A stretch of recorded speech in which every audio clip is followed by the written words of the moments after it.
Good evening, dear Toastmasters and my dear guests. Good evening. Theme for today is don't get ready, stay ready. But what happens if an opportunity comes and you're not prepared? Would you let that opportunity go or would you take a chance? That's what I'm doing today, stepping into the shoes of Sergeant Arms Shreya because she has a speech today. So everyone, give a pat on your back because today you took a step in the right direction. To show up today, to improve your communication and public speaking skills. And this is the best platform for that. Now, I have a friend who is a dating and relationship expert. He gave me 3 rules to follow on your first date.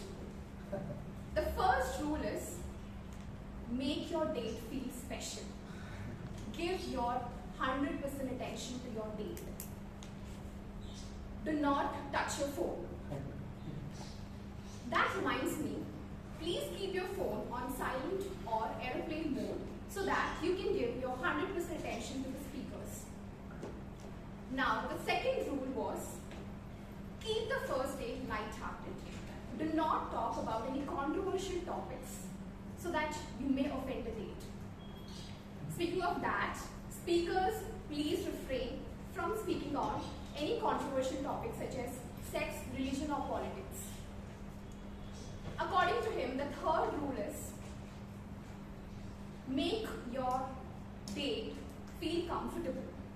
Give a comfortable space, create a safe space for your date so that they can open up, express themselves, and that builds a connection. In Toastmasters, we have a platform so that all the speakers can speak their heart out without the fear of being judged. For that, I request you to only leave or enter the hall when you hear an applause. I'm sure that you're clear with these 3 rules. So we'll go to the next thing, that is, the next person I'm going to introduce is someone who is always prepared. What comes later. He is a resilient and decisive leader, but somebody who also leads with empathy and kindness. Do you know what servant leadership is? Servant leadership is not somebody who is giving orders, you do this, you do that. Servant leader is somebody who does the leadership in a way to serve others. He is an example of servant leadership. Please put your hands together to welcome our beloved President Jose Paul.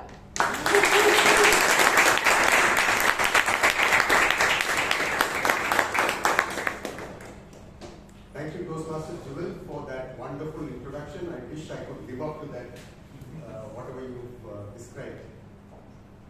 A very warm welcome to the Bangalore Toastmasters Club, dear Toastmasters and guests. I declare open the meeting number 1443. I call it. The minutes of meeting number 1442 was shared in the group by our Secretary Toastmaster Prakash. And it was a very special meeting, and I would request him to please come here and give us some special moments of that meeting. Let us withhold our applause till the minutes is passed. Toastmaster Prakash.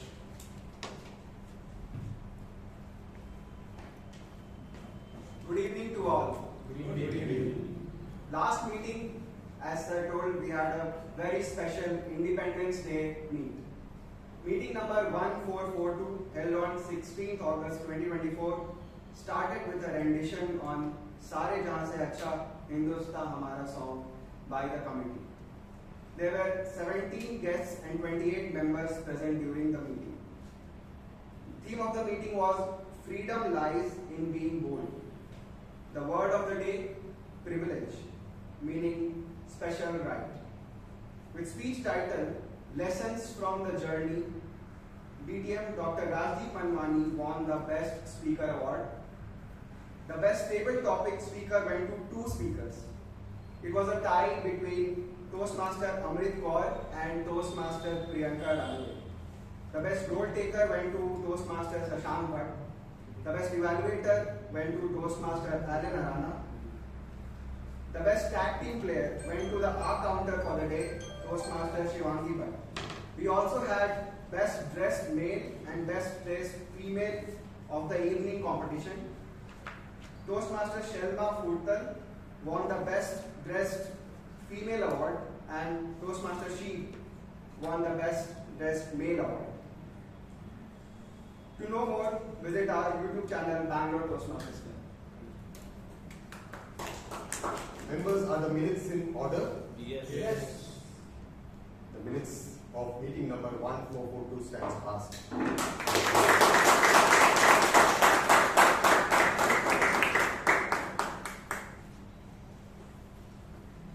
On 29th October 1999, a super cyclone of massive proportions ripped through the entire coast of Odisha. Over 10,000 people were dead and lakhs were rendered homeless. There was a complete breakdown of essential services and the communication networks. Following this colossal failure of the administration, the government of Odisha took a decision to be better equipped to handle such natural disasters. An early warning system to handle such disasters from the state level down up to the community level was proposed. Over the years, 16 district level disaster management planning committees that reached out to 155 block level committees that finally reached out to a staggering 22,000 village committees were formed. A well-equipped Odisha Disaster Rapid Action Force of highly trained personnel with multi-disaster tackling capabilities was established. And in April 2018, Odisha became the first Indian state to have a robust early warning system in place that could handle disasters such as cyclones and tsunamis. Well, the results following that reflected that very much. From over 10,000 deaths in the 1999 cyclone, there was a rapid decline and the fatalities reduced to just double-digit numbers in the cyclones that swept the coast of Odisha in the following years.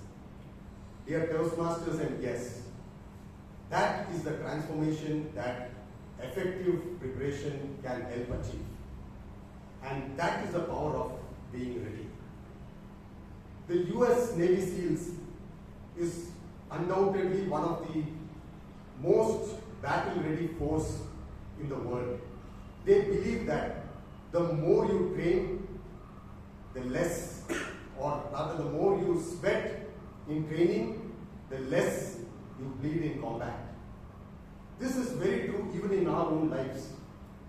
If we want to get to where we want to be, or if we want to be from a nobody to be a somebody, or if we want to go beyond ordinary to become extraordinary, there is only one way to achieve it, and that is by having effective preparation techniques.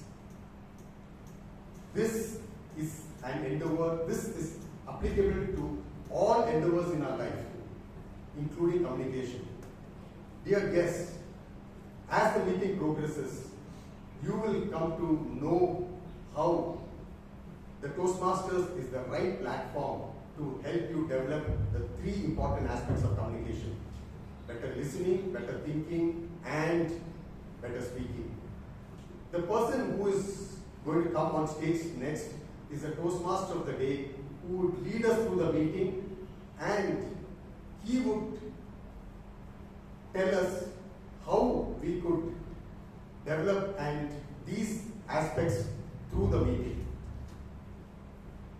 He is a public relations professional working as a senior executive at the MSL Group.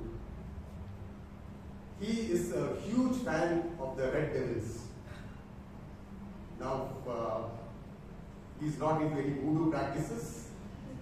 For those who are not familiar with football, Red Devils is the nickname of the Manchester United Football Club.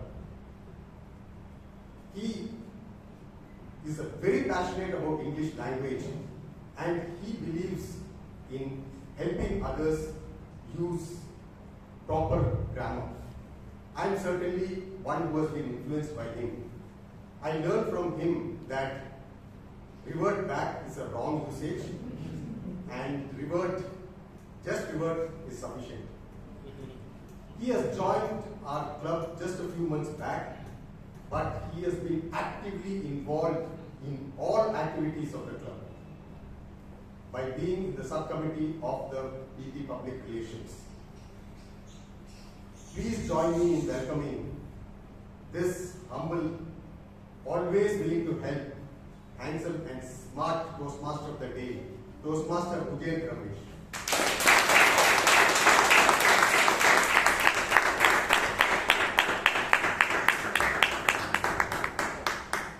Thank you so much, Toastmaster, Toastmaster.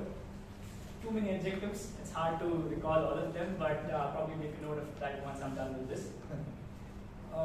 Very good evening to all members and dear guests present here today. A warm welcome to the prestigious Bangalore Toastmasters Club. The theme for today's meeting is don't get ready, stay ready. And the first thing that I can think of in this case is the word procrastination and how you can overcome this feeling of procrastination, right? And the first verse that probably comes to my mind is that of Kabir. Everybody must have probably heard this in school, at least we have probably studied Hindi for that matter, where he said, Kal kare so aaj kare so, and so on. Which effectively translates to the very theme of don't get ready, stay ready. Or if I have to elaborate, it probably means be so prepared and so trained that no matter what comes your way, you're always ready to tackle all sort of tasks. And as humans, the very first thing that we always think of is, in terms of sorry, one second. One second.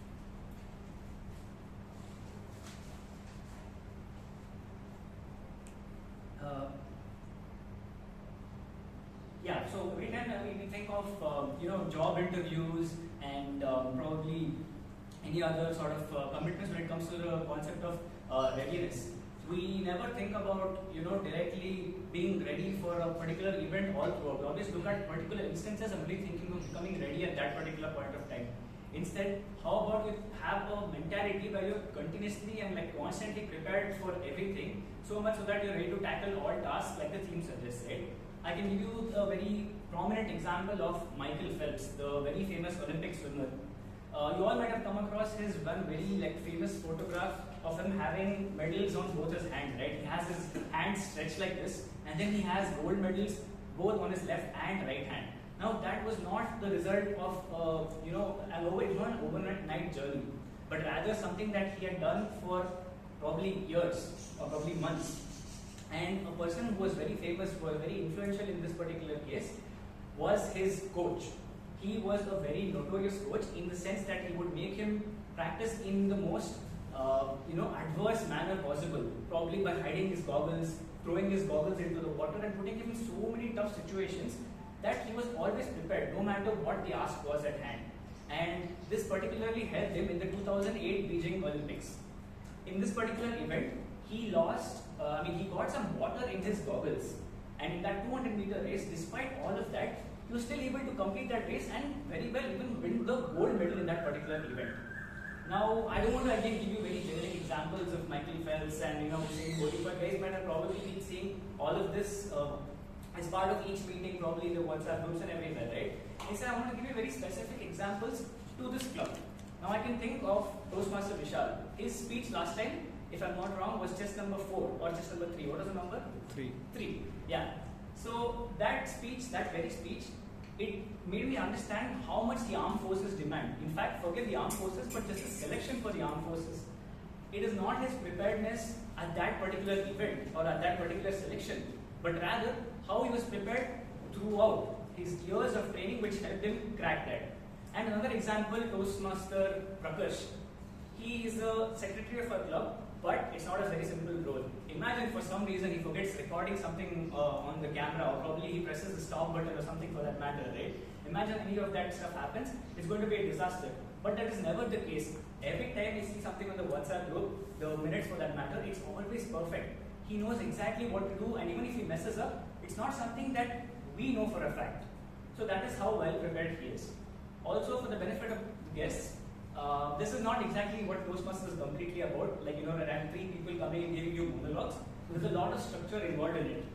Now, before I even get to this very structure of Toastmasters, each meeting of Toastmasters, let me talk about how it even started in the first place. There was a certain gentleman named Dr. Rashi Smedley in the year 1924 who held the very first Toastmasters meeting in Santa Clara, California. And this year, as you can see, is 2024, which means it's the 100th year where we're celebrating the centenary year for Toastmasters. So there's no better time to join this particular club, or rather Toastmasters as a whole, than now. And also, it's a very vast community that Toastmasters has. The numbers speak for themselves, and it was really hard for me to even think of these numbers. For instance, we have over 270,000 members worldwide, with over 14,000 clubs all over the world, and we are spread across 150 plus countries. That is how huge we are. And if you guys think if you are impacted by this particular meeting, I really don't think there's a better time to join Toastmasters than the very 100th year, where there's only going to be plans of expansion. And then coming to how each Toastmasters meeting works. Each Toastmasters meeting is divided into 3 sections. There is the prepared speeches section, the table topic session, and the evaluation section. The prepared speeches, as the name suggests, is where you have around 3 speakers each meeting to clear their particular levels or pathways, as it's known. So every time you join Toastmasters, you get to choose a particular pathway, and with each particular speech, you complete a particular level from a project in that pathway. Coming to table topic session, it's also known as the impromptu section. Now, impromptu, naturally, everybody is very worried. Everybody dreads this whole topic, this idea of impromptu section. But I think you shouldn't be doing that, because I go by this very mantra that says, if you never try, you probably will never know. So every table topics speaker that comes today, I think you should go by that mantra, and that's how you will be able to crack it the best. And lastly, we have the evaluation session. Basically, we have a general evaluator for that session, and he is assisted by a team known as the TAG team, which stands for the timer, the R counter, and grammarian, who evaluate the entire meeting right from the start of the meeting, that is probably even before the meeting was started, during the setup of the board and everything else around, to the end of the meeting. To start off with, today we have the Toastmaster Hitesh, who will be playing the role of the timer. Toastmaster Hitesh is a senior software development manager, and when I asked him, related to the theme, if there's any instance that he can recall, he gave me a very, I would say, funny instance, where he said he walked into a government office on a public holiday, but he knew what he was doing, very well knew what he was doing. He very well planned in terms of the time that he went there, the materials that he got, and he also took his child, his son, along with them to convince all the government officials to still start their computers and get the job done. So it very much aligns with today's theme of don't get ready, stay ready. Toastmaster Hitesh, could you please explain your role as the timer for today?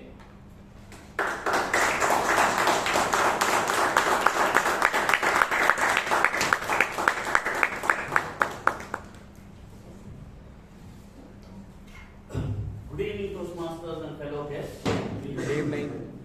Imagine you're watching an orchestra playing a beautiful symphony, and each artist has planned and prepared for their work for weeks.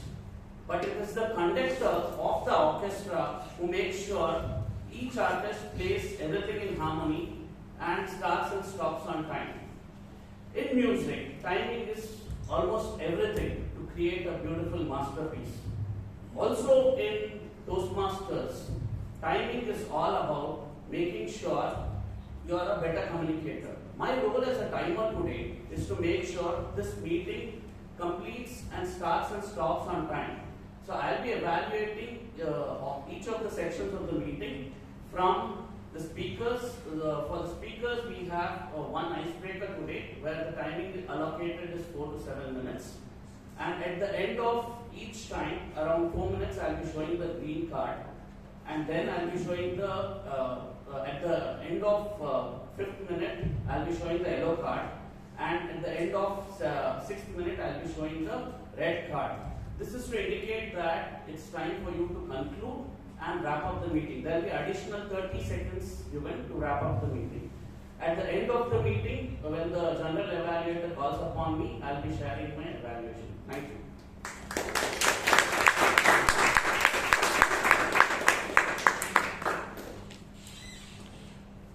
Thank you, Toastmaster Vijay. Every time somebody talks about time, I think of this one movie, Interstellar. Probably everybody knows how important time was to that particular movie, right?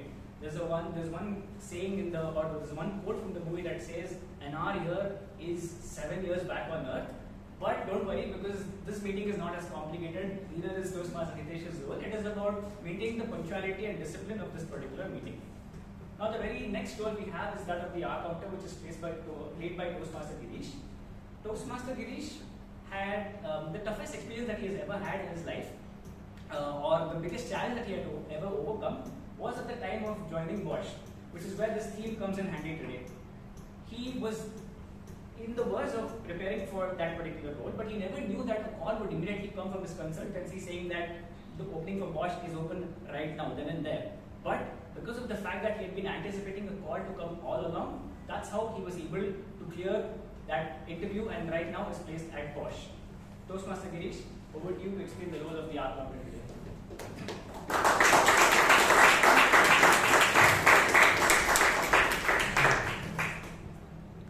Good evening, Toastmasters and my dear guests.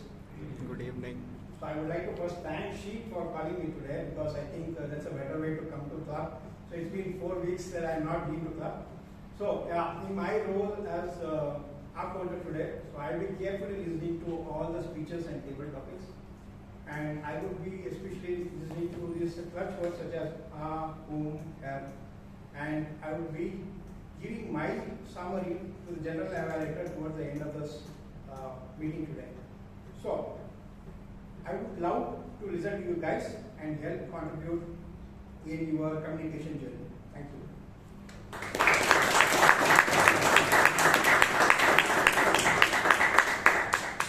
Thank you, Toastmaster Girish.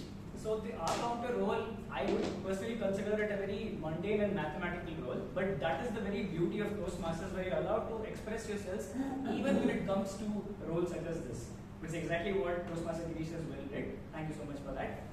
Now we have the role of the grammarian today, which is played by Toastmaster Aman. Toastmaster Aman is a chartered accountant by profession and is very passionate about adventure. And when I asked him to relate his own story to that of the theme, he told me that he was once part of a trek to Uttarakhand, and it had a lot of ascents and descents. It was a 6-day trip. But thanks to his ever-ready mentality, like he was always prepared, thanks to his idea of jogging and running on a daily basis, this particularly helped him accomplish this trek with ease. So Toastmaster Aman, please come on the stage to explain your role as the grammarian.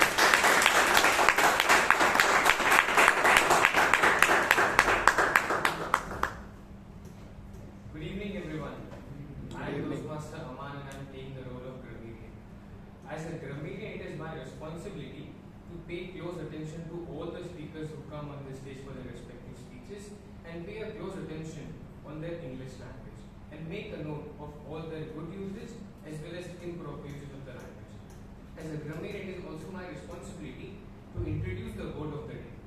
The word of the day for today's meeting is alacrity, which means calm, cheerful, willingness, and speed or quickness.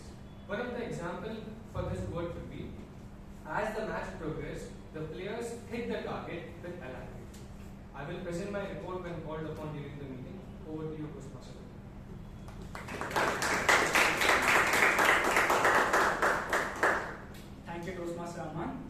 grammarian, as you all know, I've emphasized this way too many times. It's probably my favorite role as well. So I really look forward to how you come up with today's report. So now moving on to the the very first session of today's meeting, which is the prepared speeches. The very first speaker for today will be attempting level 1, project 1, which is the icebreaker for the innovative planning part. And to evaluate the speech, we have Toastmaster Chaitra, who is a web developer by profession. And when I asked her about her very evaluation style, she said it's very analytical and direct. So I would really love to see how that works. But before that, Toastmaster Chaitra, request you to read the guidelines for the first speech.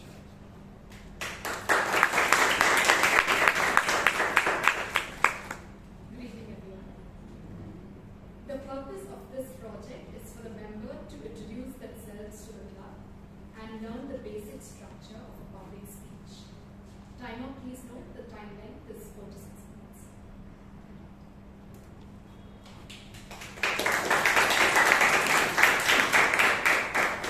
Thank you, Toastmaster Chaitra. The very first speaker for today was initially part of the real estate business or the real estate world. But right now, he's moving on to pursue his MBA. And when I again asked him, how is it that you can relate your journey to this very theme? He said it's not just about the blood, sweat and tears that you put in for that particular CAT exam that he has to give in November, but rather the entire journey of pursuing an MBA right from the start to think about it and to even finally pursue it. So his speech is titled, What Makes You You? So let's actually see what makes us us. Please put your hands together for Toastmaster Kenneth.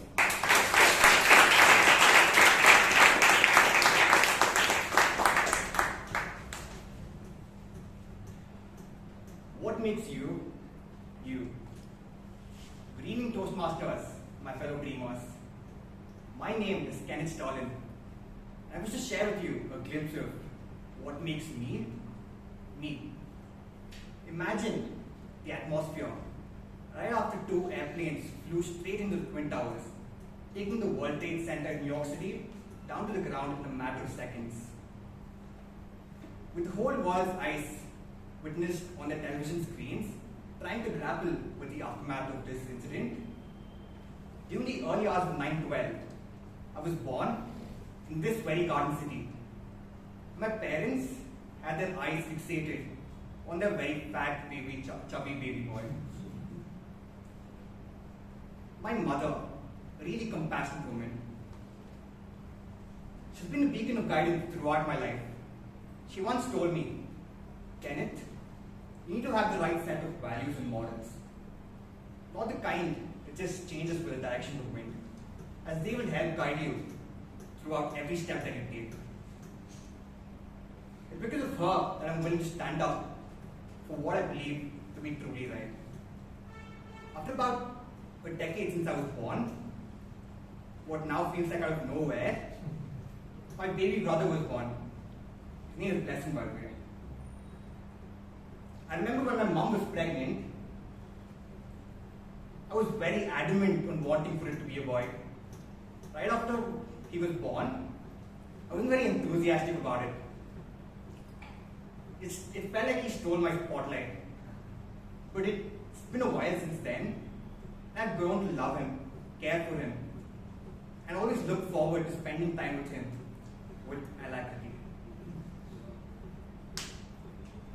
In about the 8th grade, I remember on this day, I was bored out of my mind. I was looking for something good to watch. I was constantly pressing the TV, next button on the TV remote, hoping to find something. And I came across this title called Shark Tank USA. Intrigued initially, and thinking that I was in to learn a few facts about sharks, I decided to give it a watch. What I found was completely different. As someone back then who barely thought twice about anything at all, this show turned things around. It got me thinking about freedom. It got me thinking about what I have to consider to be truly mine. It got me thinking about dreaming big. No wonder it ignited a flame in me to start something big, start a venture of my own someday, and aiming to make an impact. But what poured gasoline into this fire was my dad, my caring dad. He always made sure that I never lacked anything at all in my life. Although when I was a kid, he used to confuse me sometimes. When I was to get hurt, rather than consoling me, he used to hit me. I'm still trying to understand what his thought process was. But in all seriousness, his journey from washing trucks to now having built a fortunate real estate portfolio is what truly remains to be my source of inspiration. It made me realize that making excuses is something that I cannot do and must not do in my attempt of making a mark. I studied in the International School. I did my pre-university education at St. Joseph's Pre-University College. I went on to do my Bachelor of Science in Business and Management from the University of London. After this, I got an opportunity to work alongside my dad in an attempt to understand how he does what he does. And now, I'm currently preparing to pursue my MBA. In this journey, I've realized that words, when used the right way, possess the power to persuade and influence minds. And yielding such a force is absolutely necessary for where I aim to be. That was the motivation behind telling myself that I'm done being afraid of talking in front of large crowds. And I mustered up the courage to attend Toastmasters as a guest. I then enrolled to Speechcraft, and now here, gave my icebreaker as a member of the Bangalore Toastmasters Club. In this journey, I aim to make an impact. What that is, when that is, or how that is, are all questions that are yet to be answered. And I hope to answer them in the strongest way possible. But until then, who I am is grateful. Grateful for the opportunities that I get. Grateful for the people in my life and the people that I've met. Grateful for all the flaws that make me me. And grateful for the growth that lies ahead. With that, I just have one question to ask you all. What makes you, you? Back to you, Toastmaster.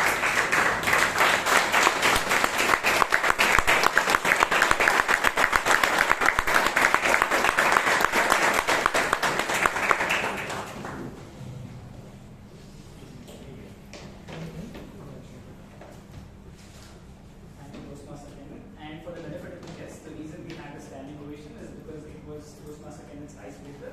And as a tradition here at Toastmasters, every time somebody gives an icebreaker, we award them with a standing ovation.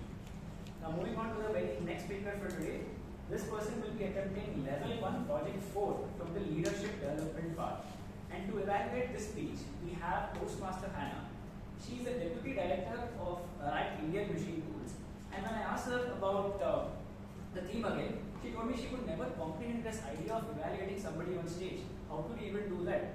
But then she realized there's a deeper meaning to it. It's not just about herself, but rather helping somebody else in their journey towards growth.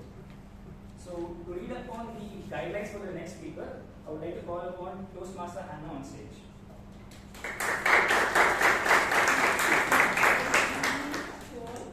The purpose of this project is to practice applying feedback and serve as a speech evaluator during a club meeting.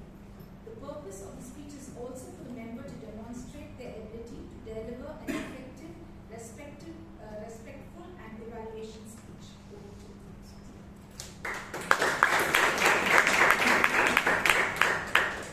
The next speaker for today is a third year BSc student at St. Joseph's University. And her very challenge, in fact, is very interesting. It's literally what happened today.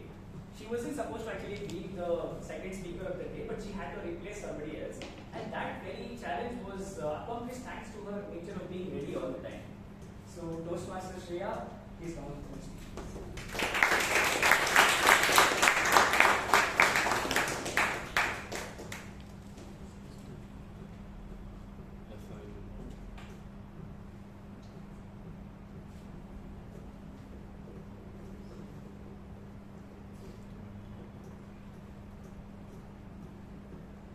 I'm BSc and I'm studying with my little head.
Estate. And what happened few days before it was that Raheja Estate hosted these all kinds of sports competitions combining all the societies in it, be it basketball or throwball or even swimming for that matter. And the unity they had in society, oh man, it was more than the Indians coming together to celebrate Independence Day. Either ways, it was good as it always kept our spirits high. One of the games was badminton doubles. My sister and I thought, anyways we keep fighting 24/7, might as well us channel through our anger and energy from the badminton rackets onto our opponents. Who knows, we might end up winning. And the worst case scenario, if we don't win, is that if we become runner-ups, we won't have nor the energy nor the anger left to go back home and fight again. For us, it was a win-win situation. Now this was the incident that led to the actual incident.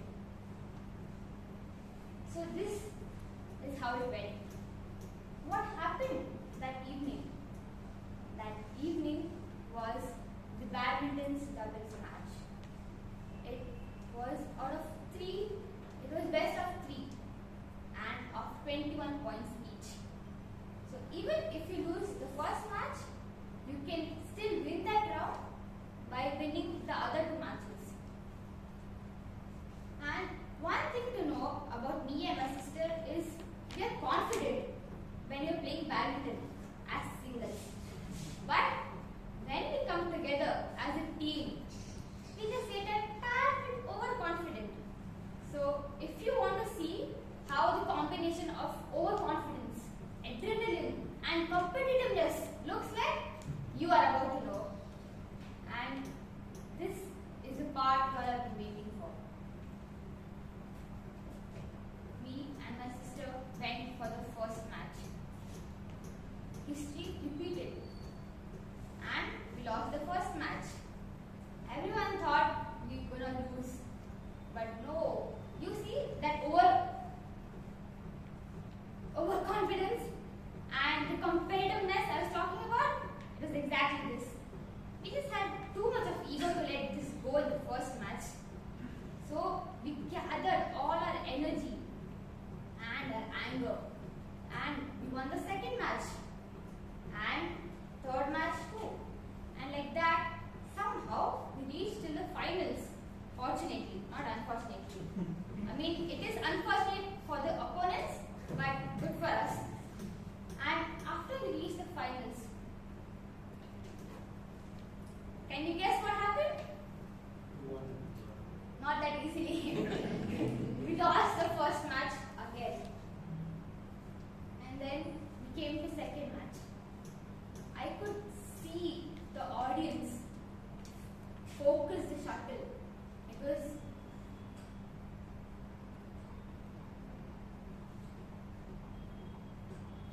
and this went on for 14 points. And so many points, this, and it came down to the final point. It was the opponent's serve. The opponent is serving and we are staring at the opponent. They are staring at us. It is full, heavy eye contact. So much so I had never had it even with my crush. Yeah, and then we are trying to build the tension. The tension is starting to increase. And the overconfidence that we had, that started to decline.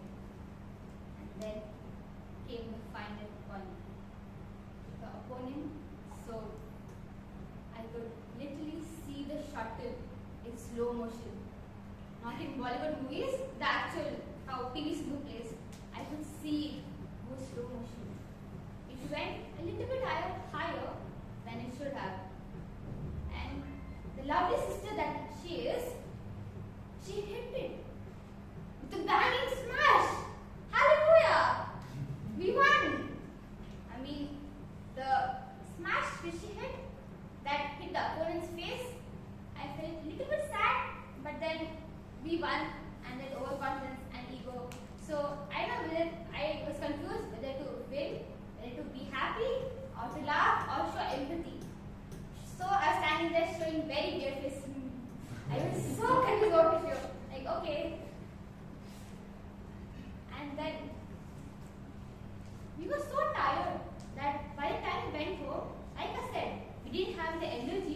until, but this win or lose doesn't matter.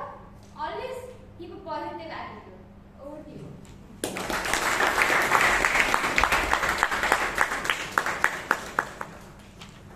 Thank you so much, Toastmaster Shreya. I really loved the way she created suspense throughout and ended it with a bang. Moving on to the third speaker for today, she will also be attempting level 1 project 4, but from the presentation mastery pathway. And to evaluate this speech, we have somebody who works with Bangalore Technologies as a tax compliance solutions manager. And he's somebody who enjoys gardening and growing veggies in his backyard. It's a first for me. And when asked about his managerial style, he said it's uncomplicated, but it needs to be taken with a pinch of salt. So speaker 3, please keep that in mind. Also, since the objectives for this speech and the previous one are the same, I will be directly going on to introduce the third speaker. So the third and final speaker for today is an entrepreneur and a yoga therapist. And her newfound hobby is writing at 5 a.m. in the morning. And I feel as a PR professional as well, it's literally the perfect time. You have no sort of disturbances at all. You never have that sense of creative block or anything for that matter. So that is something that she engages with. And when asked about the theme again, she says having a disciplined lifestyle through the form of good nutrition, exercise, and an always engaged mind is how she can tackle any and every challenge. Please welcome on stage Toastmaster Mansi for the speech titled What's in a Name?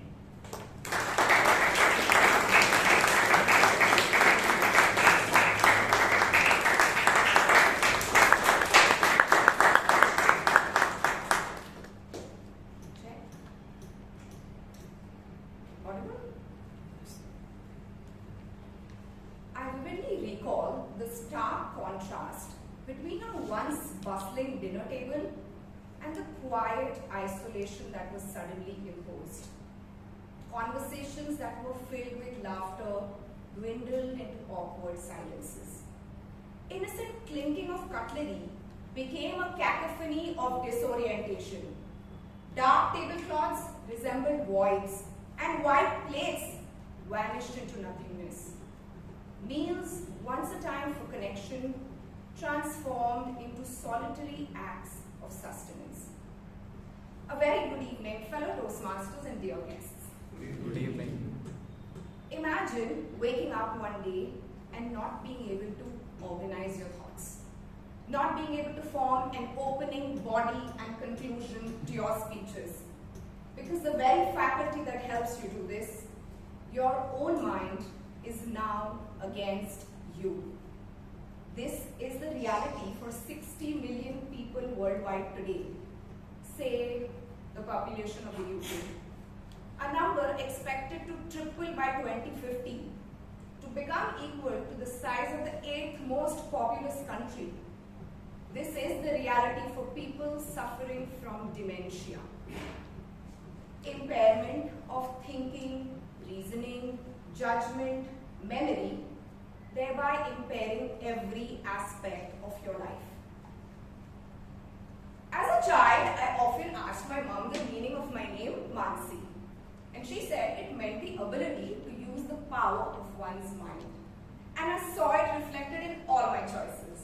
Whether to study psychology, arts, even though I scored high marks in my 10th boards, my love for yoga, which is the union of body and mind, left and right brain, my icebreaker speech, and now a career path in luxury, which is largely a business of perception. Growing up like many other 25-year-olds, I indulged in my holy trinity of retail therapy, self-love, and wanderlust. A foreign land, Myanmar, made my present perfect. US dollar income and visa requirements forcing international travel every 70 days. I ticked every country in Southeast Asia and beyond. Until I received 2 phone calls that changed everything. I lost my mom and my mother-in-law within 2 months. We packed up and left Myanmar overnight, but didn't know what lay ahead of us. My diabetic father-in-law suffered a series of strokes, resulting in this excruciating, irreversible mental condition. He grappled with dementia for 7 long years until December 7, 2023. Sitting in front of the neurologist, I knew nothing about dementia except the snippets that you pick up from newspapers, social media, perhaps a second-hand story from a friend or a neighbor. But I soon understood there are two sets of patients here. We interact with this world through our five senses, which relay information of sound, sight, smell, taste, touch to the mind, which then passes it to the intellect and we respond. Now imagine this crucial link in the chain, the mind, missing. Senses have picked up information but don't know who to pass it on to. And the intellect, used to receiving this information, is left bewildered, waiting. These are the primary patients battling the condition directly. Simple everyday tasks like buttoning a shirt, tying shoelaces, remembering the date and time become complicated. The most painful, not recognizing your children and wondering which me am I today, forgetting your name, losing your identity.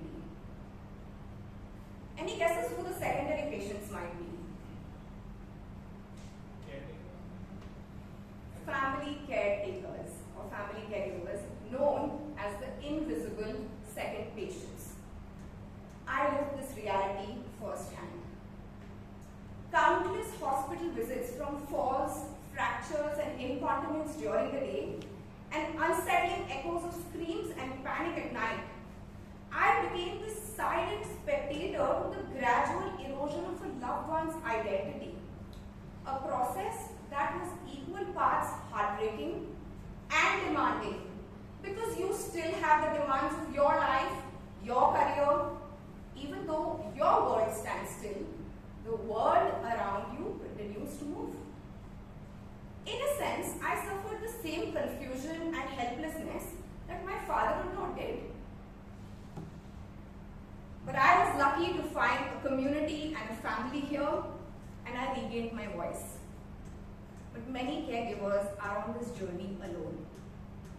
I volunteer at a dementia daycare center, helping patients calm their mind through yoga, but this is only a drop in the ocean and a lot more needs to be done. What can you do? Simple self-care activities like daily exercise, proper nutrition, engaged mind can go a long way in reducing the burden on future caregivers. After all, that's not what we want to leave our loved ones with, right? And in the end, we must recreate Rabindranath Tagore's world, where the mind is without fear and the head is held high. I used to ask my mom, "Ma, why does God give us these problems? Doesn't He love us?" And she'd say, "He gives us these challenges so that we can grow into them, become bigger than our problem." I didn't get it back then, but today I can confidently say this situation helped me find myself. Discover the Mansi who's capable of a lot more than mere holidays or shopping sprees. Who knows, maybe that's why she named me Mansi, to help me understand the power of my mind and extend empathy towards those struggling with theirs. Who knows, maybe that's why I'm here today standing before you. The skills gained at Toastmasters might be the beginning of my new journey towards dementia awareness, helping others find their own Mansi, the power of their minds. With that, I'd like you all to reflect on the meaning behind your name.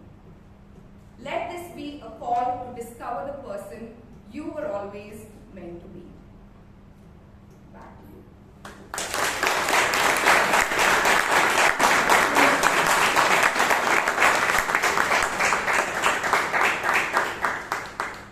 Toastmaster Mansi, that was a really impactful speech, and you stuck your title as well of what's in the name. I think it motivates everybody to help the world as well. And now we step into a 5-minute break. We'll be back sharp in 5 minutes, and we'll ring the bell for everybody to know. And also there's a restroom right behind. Take a right from this door and another right, and the restrooms are right there. We head back right in 5 minutes, and the bell rings there. Thank you.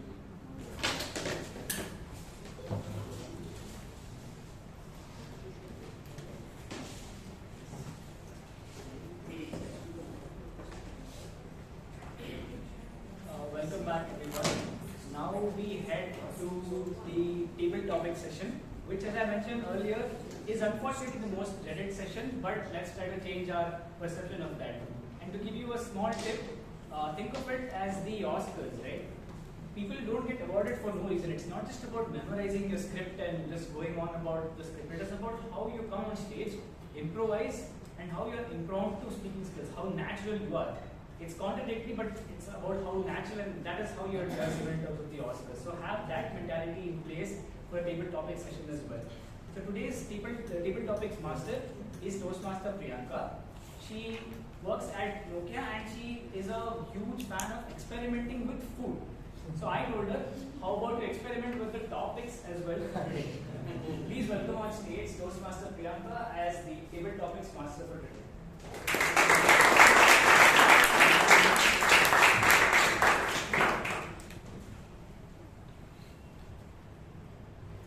A very good evening, everyone. Good evening. Okay, this is the section that I love the most. And you know why? Because it helped me know myself much better. And I hope this session will also help you. Now, for the benefits to the guest, table topics section, or in other words, impromptu section, is the section where the table topic master will give you all a topic and 10 to 20 seconds, whatever it will comprise about the topic, you will have to present it. So basically helping to work on your impromptu organization and presentation skills. So today, to all the speakers over here, we're going to play a game that is called Would You Rather, and that will help me know if you are given a choice, what will you choose? So the first topic for today's session is, have your destiny decided by a random group of people, or have your destiny decided by an automated machine? Let me repeat. Have your destiny decided by a random group of people, or have your destiny decided by an automated machine? And the first topic goes to Toastmaster Vivek.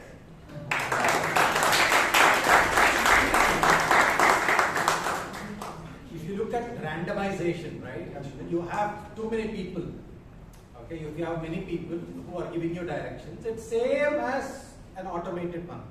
So if you take any group of people and the suggestions they give and you put a graph, it follows a graph like this, and so it would be the same, that your trajectory would be the same.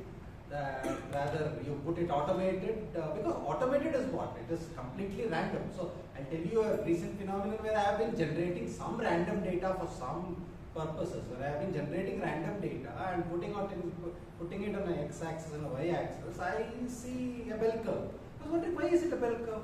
It's random data. No, it should not have come as a bell curve. Why is it a bell curve? No, this is not right. This is not right. Then I realized that the random data I have been generating for several days. When you put random data in several days, it forms a bell curve. So you ask 10 people what you should do in life.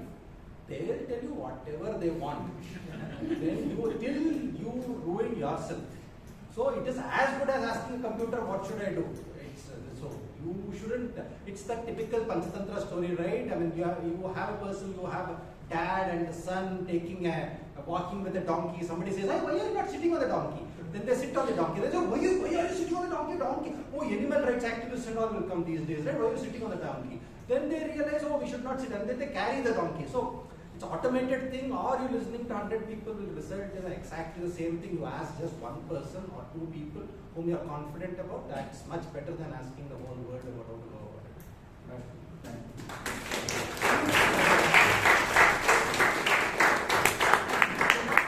When I was posted this question, I chose automated because I got too many suggestions from a group of people. But thanks for this take, hopefully helps me. The next topic is forget how to ride a bike or forget how to type. Forget how to ride a bike or forget how to type. And this topic goes to Toastmaster Srinivas Vungarala.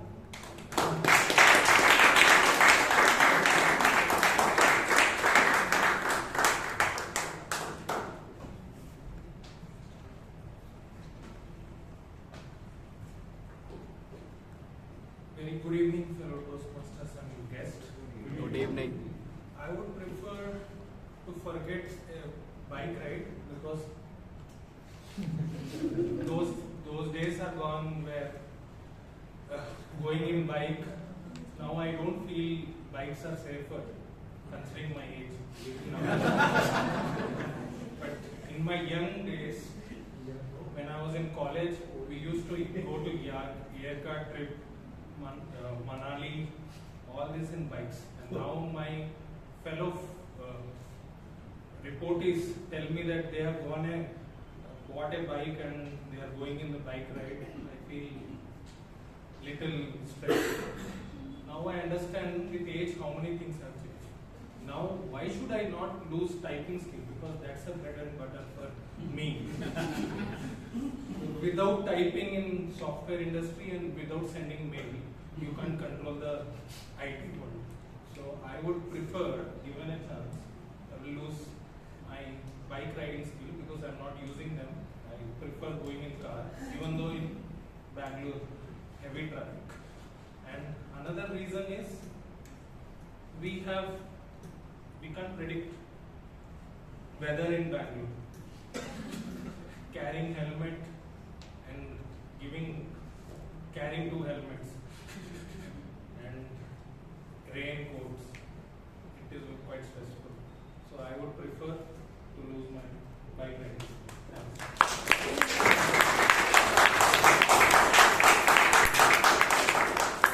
Like Srinivas, I would also choose the latter. The reason is I don't know how to write. The next topic. Have every liquid taste like salt water, or have every liquid taste like sugar water? Let me repeat. Have every liquid taste like salt water, or every liquid taste like sugar water? And this topic goes to Toastmaster Abhay.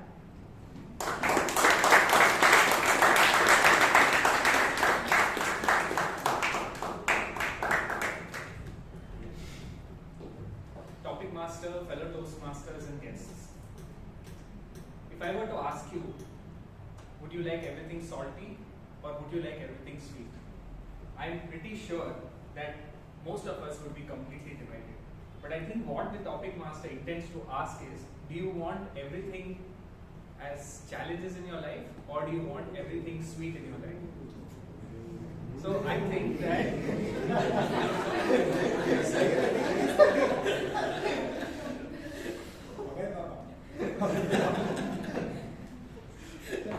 I think we all come here to just become Babas. So that's really the thing. So that's a lot of sweet on this side. See, I became a little high on the fact that I became a Baba. But then as soon as I go home, I will taste some salty things. And then again, I will think that I'm not a Baba. So the aim, I think, of sweet was, if you have too much of sweet, I think you forget the taste of salt, and you forget how challenges make you bigger in life. So, for example,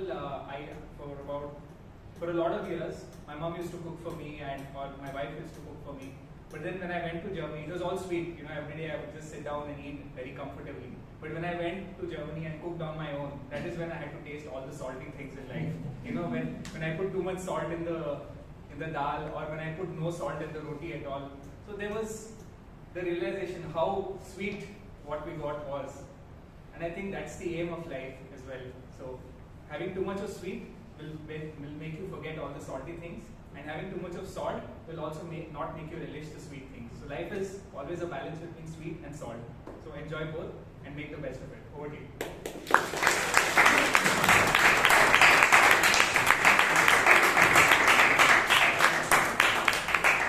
A very tricky question, but you read my mind.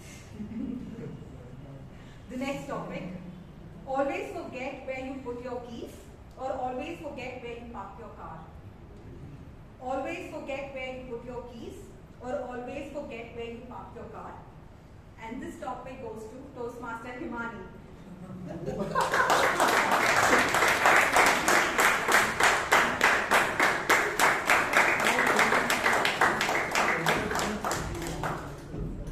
Yeah, 2 weeks back I was starting Toastmasters, and I think I was in a bit of rush and I was not getting cab. I think I wasted some 40-45 minutes ordering Uber chase multiple cab options, and then they would just as it is, right? Ola, Uber, all the cabbies, they just cancel upon you in the last minute. So with all that, and I had like 2 bags and all that, so I had a lot of stuff with me as well. So I don't know. And on my way also I was talking on the phone. So I had no clue. I think I was really in a rushed mental state that day. I came here and I was chatting with everybody, and it was a very good day. I had a very nice time at the club, and I go home. I was very happy. Almost, my husband was not there, and as soon as I got off the cab, I realized that I've lost my keys. I didn't find my keys, house keys. And it's that lock. It's not that lock and key. It's that inbuilt lock. So I was really afraid, and me and my husband are just still trying to get to know each other. So I was really afraid that maybe he'd yell at me, or I was like, I really don't know. It was like 10:30 in the night, 10 o'clock. I called Sheep, I called Joe's, Priyanka, and I was like really worried, trying to reach the cab drivers. I couldn't find my keys. So I came back and was looking for keys here outside. And eventually, I could catch hold of the cab driver, and the key was in the cab that I had taken to the club. So I looked for key everywhere, and thankfully I'm glad that I could find the key back. So so I think being forgetful is a very bad thing. That's something that I would conclude with.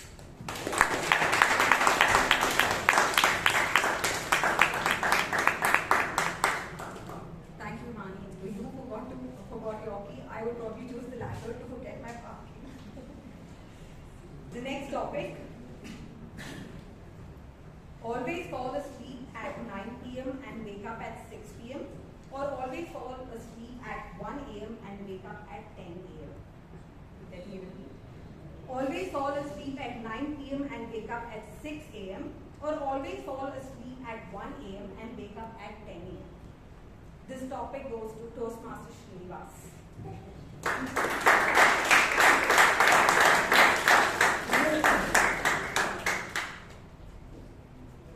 Rather than choosing the topic, I will decide it is my routine that I sleep night around 12 to 1 only, and be waking around 7 to 8 in the morning.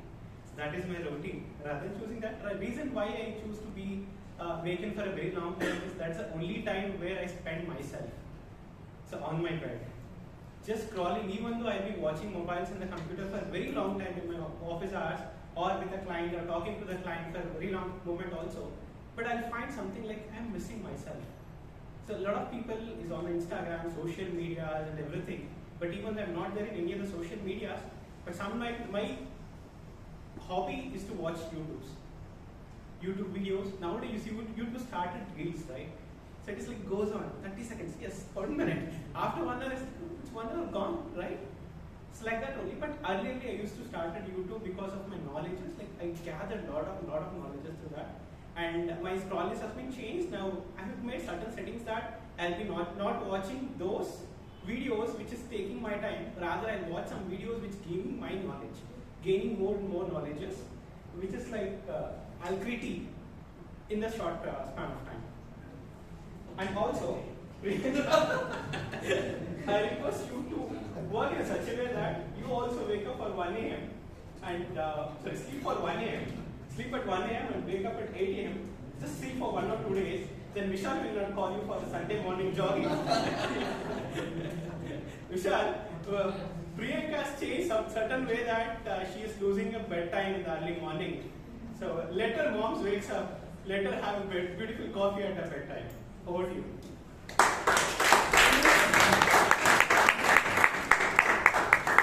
Thank you, Srinivas. Though you are wishing that for me, but that's the fact that I sleep at 1 and get up at 8. That's my work cycle right now. The next topic. Be forced to smell everything you hear, or be forced to smell everything you see. Let me repeat. Be forced to smell everything you hear, or be forced to smell everything you see. And this topic goes to Toastmaster Vijay Kalkundri.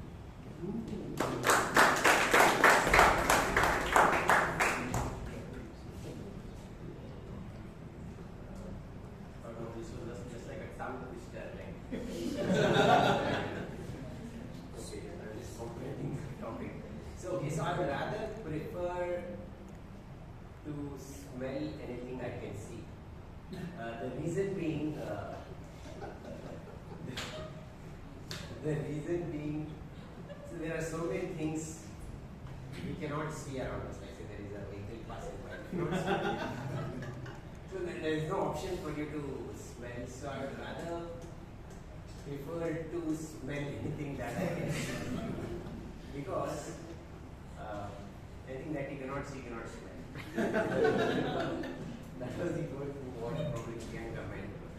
So basically, like, yeah, so I remember this from my childhood days, like my grandmother and my mother usually say that your nose seems to be extra sharp, like more than what it should smell. The reason being, so whenever we are in this flat structure, like if there is milk gets burned in any one of the houses, I can quickly make out whether it is I'm staying in the fourth room or like I'm outside or I'm climbing the stairs.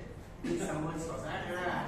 I had a habit of going and banging the other's door and asking them to check whether the milk is burnt. So I have this inherent quality of smelling not only what I can see but also what I can feel.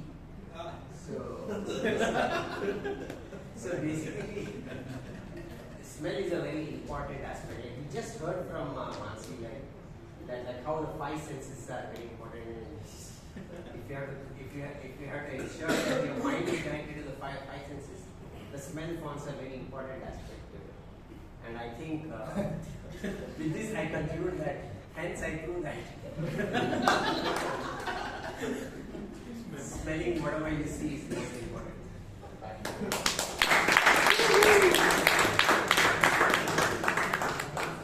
Thank you, Toastmaster Vijay, for this take. Basically, what I was meaning was, would you make your own judgment by seeing people, or would you make your judgment based on what you hear about a person? Moving on to the next topic. Have one wish granted to you today, or have 3 wishes granted in 10 years?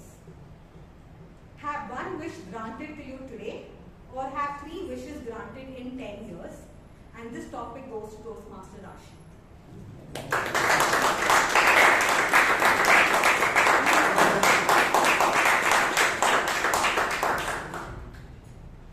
I think I would have one wish granted to me today, that I get 3 wishes to be granted to me. Because I mean, why not? The more wishes I have, the more things I will be able to accomplish. So, but maybe like if someone had to ask me today, what do I want? I wouldn't be able to answer because I still haven't figured out what I want. So yeah, maybe 3 wishes in the next 10 years. I might become wiser. I might become more powerful with my mind by practicing meditation or something, and maybe then I can grant for better wishes and a better life than where I am now. And if I had to elaborate on the 3 wishes that I would have, maybe it could be travel. I don't know if I like traveling, but I don't know if I can do it. So maybe travel, more money. I am going to say like more money is needed. Unless you have money, you cannot say that you don't want money. So rather just say that you want money and have it. And then say that you don't want it, so you can just give it up. And the last thing would be, I shall think of it in the next lecture.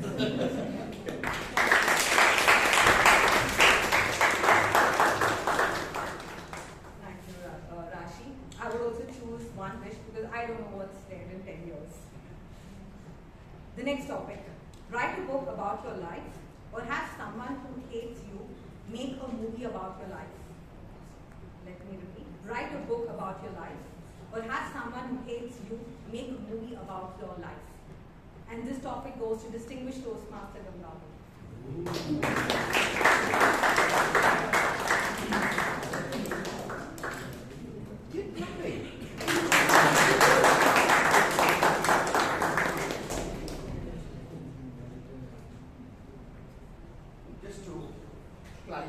write a book about your life, or someone who hates you to write a book, make a movie about you. I think I would rather write a book about my life. Simply because it's me and what I'm going to get out on my book. Why would I want somebody who hates me to make a movie on me? And what am I going to get out of it? Feedback? Criticism? It's not going to be like Toastmasters are for sure. It's not going to be constructive criticism. If you hate, then it's all the venom that's going to come out. And what am I going to get out of that? Am I going to improve? I don't know. As a human being, I don't think I will. Because you have that reciprocal thing. I'm not that Gandhian or something to say, oh, forgive, forget. No. You hate me? That's reciprocal. So that's how it's going to go. So why give that guy all the trouble? Forget it. Enemy, hate, be there. I love you. Be there. Let me write a book about myself. Let me talk. Let me pride myself. Let me talk about what I am all about. Read it. After that, you want to hate me? That's a different story. Then you are totally your prerogative. And then you want to make a movie? Call Priyanka.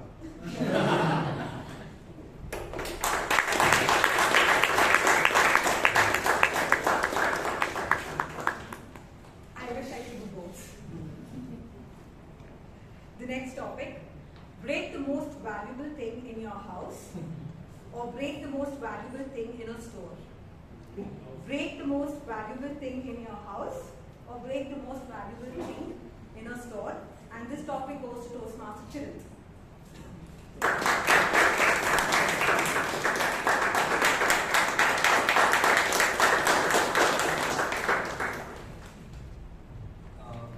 The topic is break the most valuable thing in your house or in a store. Okay. I cannot see like what is the hidden aspect of this, but it's simple for me. Break something which is already in my home. Because that has not been probably funded by me. It would have been my father. But if I break something, I'm sure that it's going to be going out from my pocket. And whatever the thing is, like always been like this. You get the money at the end or start of the month. At the end of the month, you will be broke. And I don't want to be that guy who will be in the store at the end of the month. So that I cannot go through the shame of not even paying the money. Right now we have like credit cards and all those things. That's a different thing. Anyhow, like we have to pay it by next month 10th, right? So it's like probably I would ask. I would be happy, that something is already there in my home. That that gets breaken. Over to you.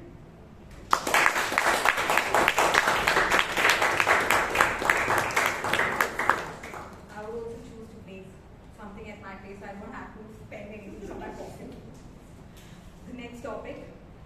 Know every answer to every test you'll take or get free food at a restaurant you go to. Know every answer to every test you take or get free food at any restaurant you go to. And this topic goes to Toastmaster Pradeep.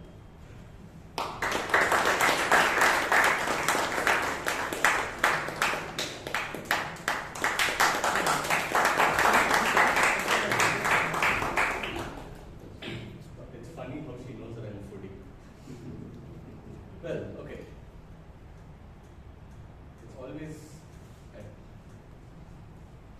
very difficult moment when you come here. When you have been thinking about all the topics that have come before you. You know the answers for all the other questions, except for the one that is asked of you. And that is why you probably need to be always stay ready rather than get ready, right? Yeah.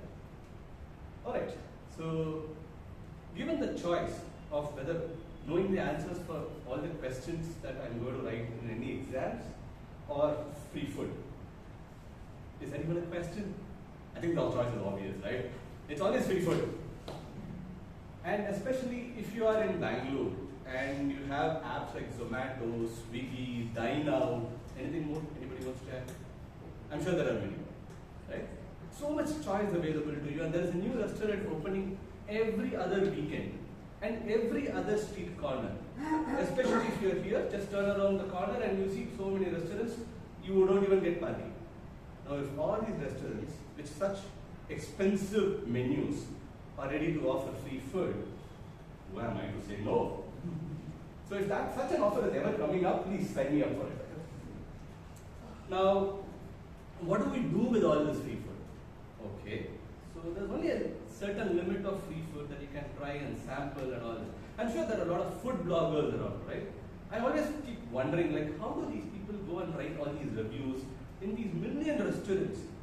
They have reviews about pretty much every single restaurant in that area. Boss, how are you managing this? How are you eating the same paneer butter masala in 5 different restaurants and reviewing pretty much the same item? How? I'm surprised. But I would love to try that. You write reviews? We will talk after this. And with that, I hand it over back to you.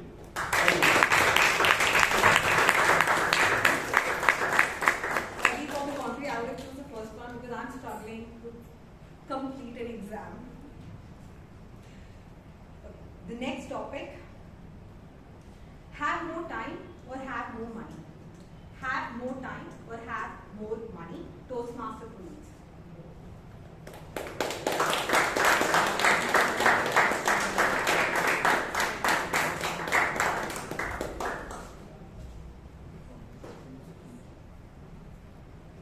During my vacations, I would birdwatch in Dalwar with this elderly gentleman who was 80 years old. And he had crystal clear vision. He could see the birds that I needed binoculars or spectacles to see. And I still remember once, he would come to Lal Bagh at 5 o'clock, park his EV right outside a restaurant, open and then go in for a recce across the Lal Bagh, see what the birds are up to today. And then by 6:30 when people like me would wake up and join him, he would come back, open the boot of his car, sit on it, we would all sit on it and would have coffee, and then we would make another entry for the second round of recce across Lal Bagh. One such day it so happened that while we were about to enter the gate, you know these people with flyers, right? This one person stopped both of us and is like, sir, there's an investment opportunity, what do I do? Do you want to sign up for this? Please give us your number. You can sit at home, retired person, you can work, you earn 30,000-40,000 rupees a month. So the gentleman is listening to it and I'm waiting to see his response. He's really witty. He's like, I don't know what to do with the money I have already. I don't need your job. This guy turns from a salesperson to a consultant and asks, sir, what do you do? How did you make the money? But that struck me because at 72, he has more energy than I do. He has the freedom to go to forests, stay there for weeks at end, observe birds, their natural habitats, and study them and just enjoy his life. I think that's the kind of goal I aspire to. You've got to have a lot of money and you've got to have a lot of time. Otherwise, it is such an unequal balance. I see billionaires that do not have the time to come on my podcast. And I see people who have all the time in the world but no money to do something out of it that is of value. And I think that sweet spot right in between is where you have the money and when you have the time. If not, kya to jiya yaar. So I hope someday you get to have both. It's a beautiful space to be in. Thank you.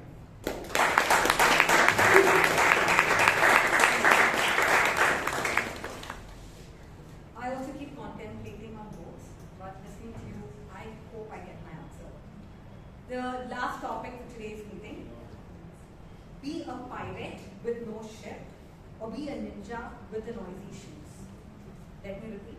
Be a pirate with no ship or be a ninja with noisy shoes. And the topic goes to the birthday boy Toastmaster Vishal.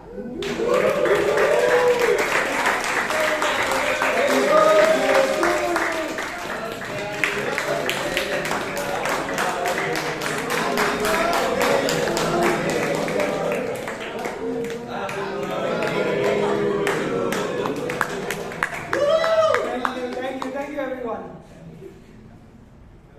How many of you,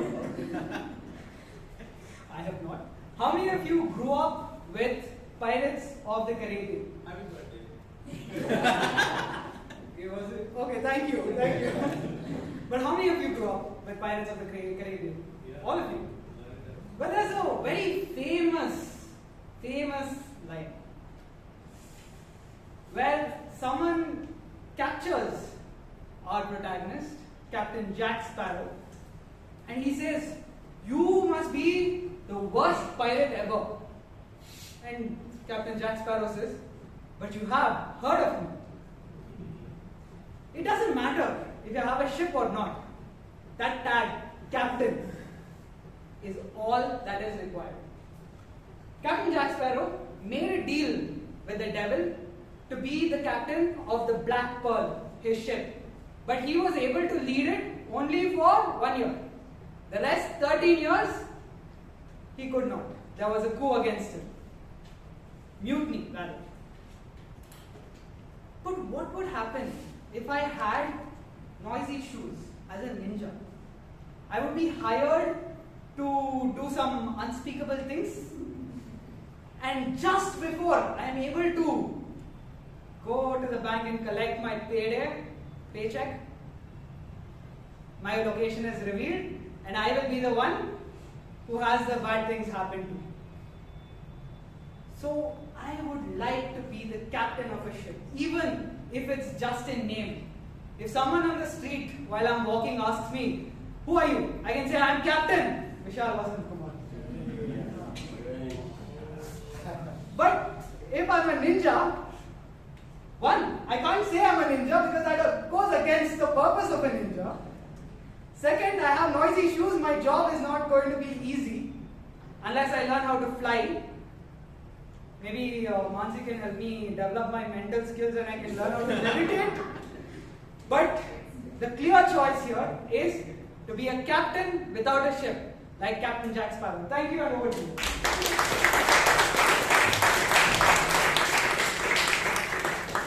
I hope you all enjoyed this session, and I didn't leave any members. I have no apologies. And I hope with this session you all got to know yourself much better. When choices are put, what would you choose? And with this, I sign off and hand over the stage to Toastmasters.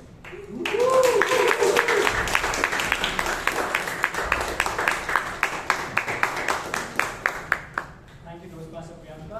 I really like the way she gave choices for each question. And as I said, let's not dread this session anymore. Let's make people comfortable to come on stage and speak. And then finally, the last session for today is the evaluation session, for which we have Toastmaster Vijeyan. Toastmaster Padmanathan is a regional leader of global accounts at Sterlin. And funnily enough, he said his toughest challenge was clearing his 12th grade itself. He said that was the moment where he realized he needs to be vigilant at all times, something that he never thought he would probably clear, which he ended up actually doing. So I also asked Toastmaster Padmanathan about his evaluation style for today, and he says he has no particular evaluation style, so I'm very eager to know what exactly that he will use first.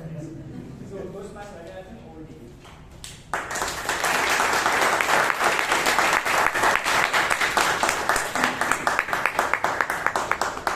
Thank you, P.M. Modi.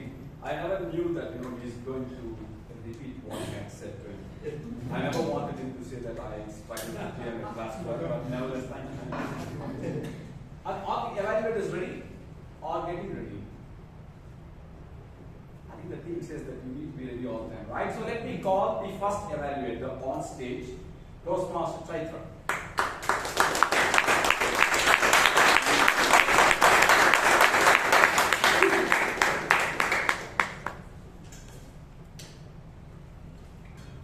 Good evening, fellow Toastmasters and my fellow dreamer Toastmaster Kenneth. Toastmaster Kenneth, when you started your speech, you started by talking about 9/11, and I was wondering how 9/11 influenced your life. And then later on, I realized that the whole point of the anecdote is to make sure everyone here remembers your birthday, 12th September. You talked about the people who are most influential in your life. Your mother, who taught you to stand up for your values. Your brother, who stole the spotlight. Your father, who was a source of inspiration with what he built. And of course, Shark Tank, which taught you to dream big. Now we have a vivid picture of all the different things that really made you you. And I saw all these personal examples come together, and I realized that the reason it worked so well is because these are all from your heart. And that made your speech so much more powerful, Toastmaster Kenneth. I also liked how you smiled pretty much throughout your speech. I know you were feeling a little nervous before coming on stage, but that smile, made sure that no one noticed your nervousness and made you seem so much more confident. You had a little bit of humor sprinkled throughout your speech, like you spoke about your brother stealing his spotlight and different things in other parts of your speech as well. I also liked how you concluded by talking about who you are and how that you are grateful and for the opportunities and the people in your life. Now, if I may suggest some places where you could improve to take your next speech to the next level. So Toastmaster Kenneth, to answer the question, what makes you you? You really need to look at the balance and how your speech balances out different parts of your life. You spoke about your family, but when you we didn't really hear much about your childhood, your school, or your college, right? And you did speak about where you went to, where you studied, but it seemed a little bit rushed. And I really hope that you focus on balance in your next speech. I also felt you had room for maybe one or two more anecdotes, because anecdotes are what would make your speech a little more interesting, as you go along. I also felt that if you switched the order of talking about your father and about the Shark Tank, it would have made the structure flow a little more smoothly. You spoke about your mother, your brother, Shark Tank, and then your father. I felt that you could have switched those two. And as a stretch goal, and I'm only saying this because your speechcraft coordinators have been hammering this into you, but I hope that you use the stage better, because that would bring out your gestures so much more better. Toastmaster Kenneth, you really showed us, what made you you, and that made your speech so much awesome. Thank you.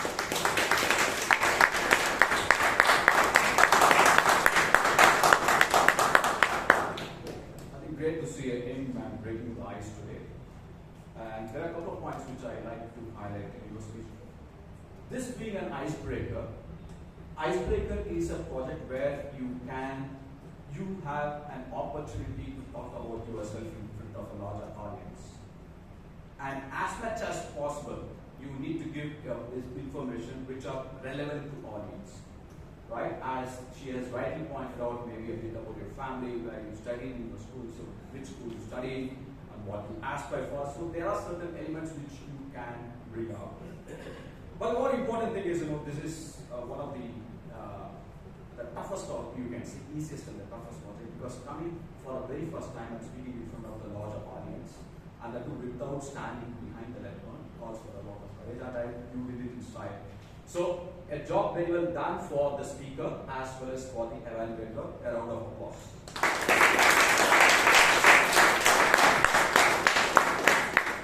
So, one specific suggestion. So, this icebreaker speech doesn't call for usage of the stage and usage of hand gestures. These are something that the speaker will learn over a period of time. So, nevertheless, it's a great evaluation. And the next is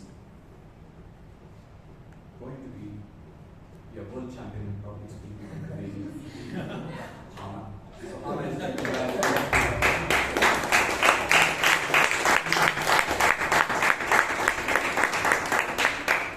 Just to clarify to the guests, the runner-up for the World Championship is another hand-up. Definitely not me.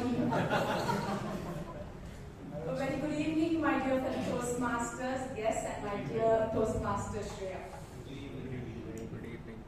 Firstly, I think as the TMOD mentioned, Toastmaster Shreya was spot on with the theme of the meeting to say that she don't get ready, stay ready. I think she stepped in a couple of hours, or I think early this morning is what the speaker backed out, and so she stepped in for the speaker. And I think this gesture of yours of stepping up for the occasion will definitely take the places, Shreya. Not many will rise up to that occasion, and I think that's one of your big plus points. The earlier feedback given to Toastmaster Shreya was to explore and discover her ideal pitch, add mystery to her speech, and I think that's why she chose the title Mystery or History. And also the suggestion was keep the content tight. So, going by this evening's speech, the positives is that I think your speech was like a fresh of breath air, simple, uncomplicated, just be listened. Yeah, I love the humor in your speech, and you brought out your relationship with your sisters very well. Okay, I was speaking to one of the Toastmasters during the break, and he said that it was like as if he was sitting in the badminton match. So very well described your relationship and the match. And your spoken language is a definite plus for your future. It's a definite plus. And you engaged the audience pretty well. So what suggestions? My only suggestion would be, I didn't hear the first part. I thought the mic wasn't on, so I really couldn't get, maybe I'm getting old, so I was sitting just right here, but I really couldn't hear what the first part was. It was only, I could hear something, it's like a suspense, but I could not hear. If you can ensure that the mic is working, or even if you're bringing down your volume, yeah, you wanted to lower your tone, you can lower your tone so that it does reach the audience. Apart from that, I don't, since you didn't have much time to prepare, I don't think I have any more suggestions. And very well done, and a very brave Toastmaster, I would say. Thank you.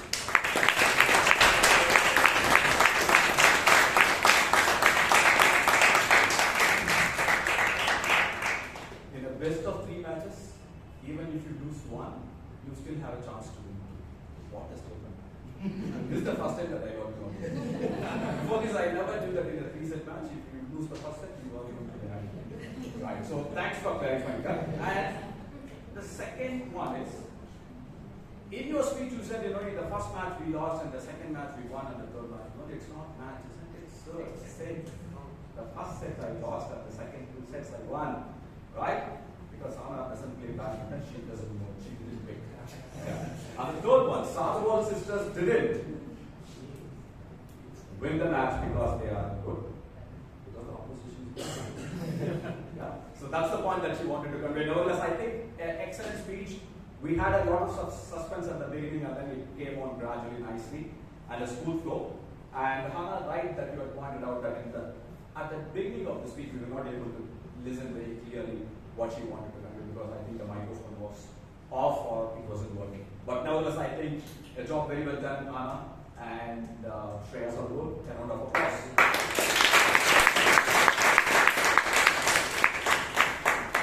And now, the evaluator, Padmanathan.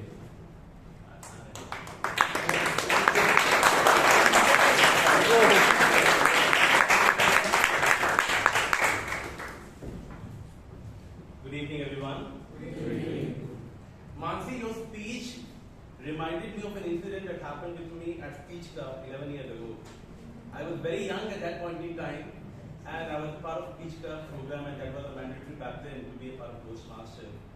And I got into an argument with a fellow speech crafter, and I was talking to him about the problems of my life, and how lucky you are to have no problems at all.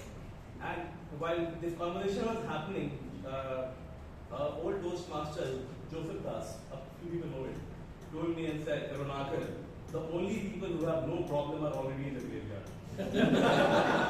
So I'm really inspired by your resilience in navigating through the your problems, Mansi. Amazing work done, and that speaks about the testimony that you carry throughout your life. What I loved about your speech are two things in specific. One, structure. You explained very clearly what dementia is. We had limited knowledge through movies here and there, that's it. You also told how hard it can actually get.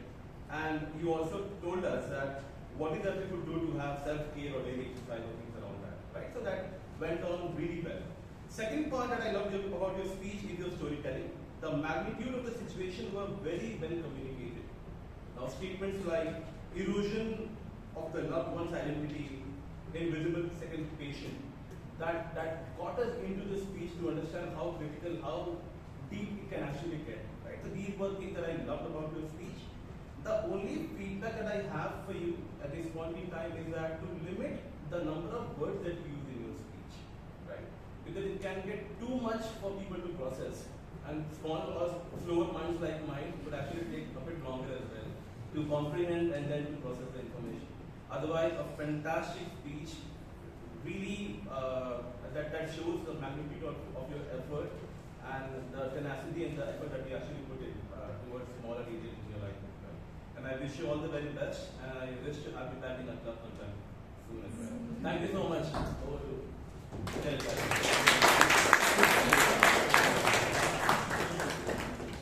Very fine and difficult to comprehend your speech because 11 years back you was here. Memory is important. I think I job very well done in Karnataka, very KD. And the speaker, Moncy. Moncy, this is the first time that I got to what dementia is. I think many of the audience members here would have also got to what dementia is. It's a fabulous speech, I think. A round of applause for the speaker and the evaluator.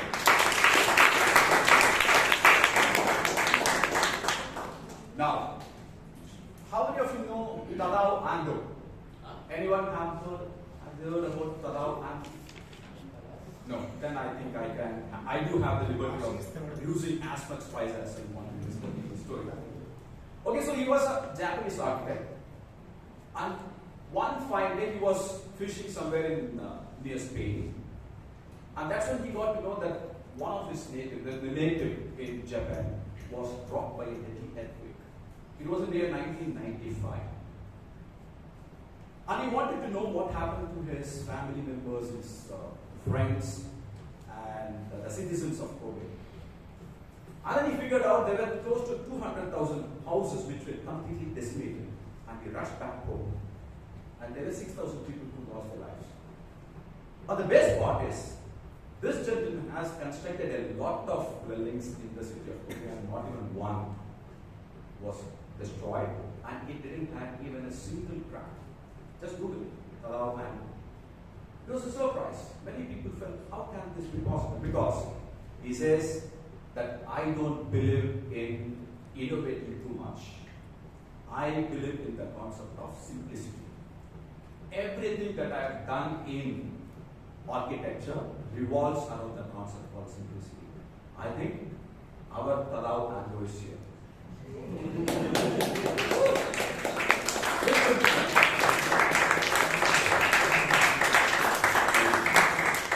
In the last 1.5 months, this is the first time that I'm coming here on stage in this particular room, but I keep following what's happening. The best part is, whatever is happening in the Toastmasters meeting, everything revolves around the simple theme called simplicity. Okay? So nothing wayward, nothing which is really out of the box, and nothing which is too innovative. But even if it is innovative, everything revolves around the gamut of the Toastmasters as a theme. So I think the committee members deserve a round of applause for keeping the meeting simple and effective.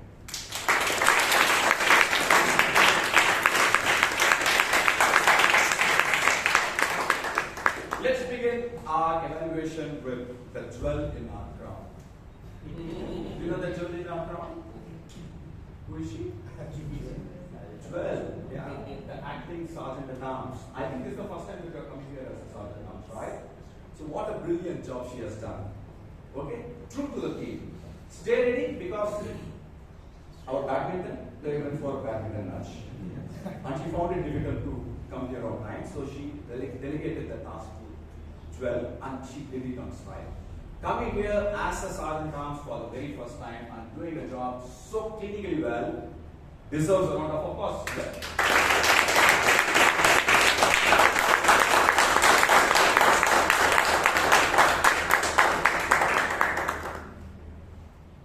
However, there is one particular suggestion which I want to give. When you said that, applaud, there was a time when you said, please applaud, but none applaud. Isn't it? Okay, this happens in a typical meeting. It happens when you want someone to do what you expect them to do. If it doesn't happen, then you get stuck. Okay? And that's when I think you might need to regain your composure, and then you need to say, and that's where you have an opportunity to infuse humor. You can say, when I'm asking you to do something, you need to do because I'm the sergeant arms. Yeah? So you could have said that. Or otherwise you could have waited for maybe a couple of seconds so that the audience can grasp and then they can applaud. Whatever you wanted them to do, they would have done it. So otherwise it was a job phenomenally done. So great job on the very first time. So 12 in the ground and 12 in the making. So Toastmasters 12, congratulations.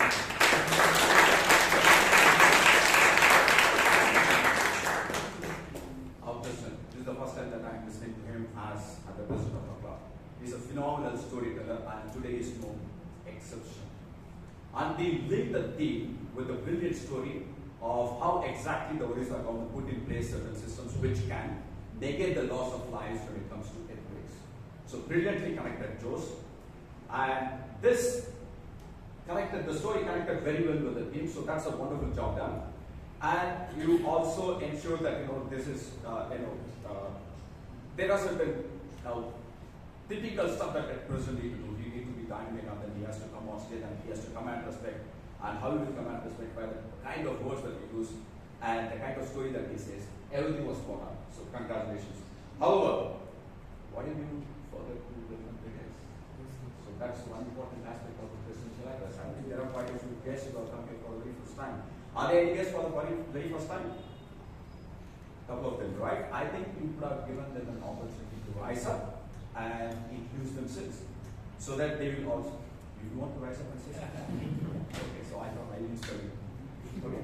And that's something that you could have done. Maybe in future presidential address, it's a question of I can do that further, more to do with the age. Okay. And second one, the lengthy introduction. So PM was waiting, so I was looking at him. So he thought up. So the PM introduction went on for close to 2.5 minutes. I know you love him. But doesn't mean that you need to make it so obvious, right? So he stood up, was waiting, and then he put him on this place. So otherwise, the president loved the address. We love to listen to you. Yeah.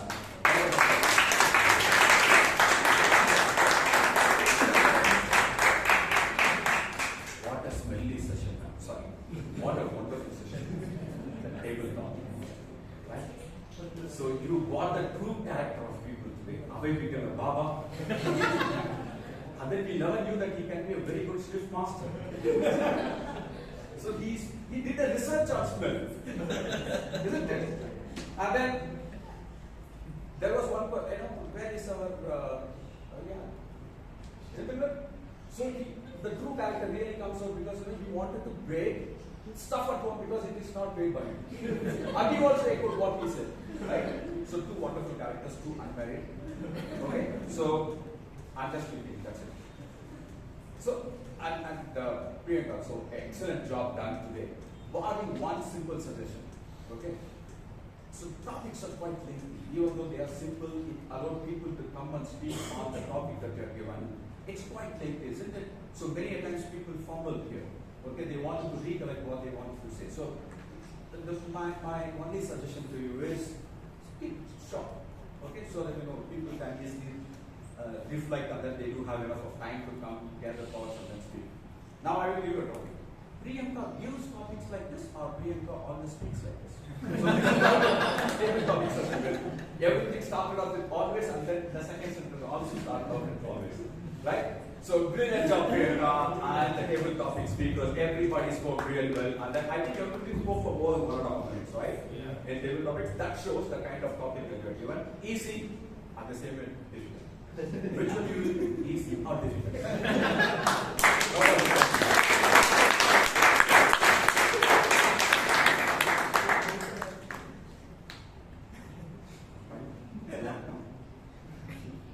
This is the latest introduction that I have seen in my Toastmaster journey of a time. He took 2 minutes and he took 2 minutes. Okay? And can you just combine the give your time? So, but now you will have only 30 seconds. Otherwise, you will miss out on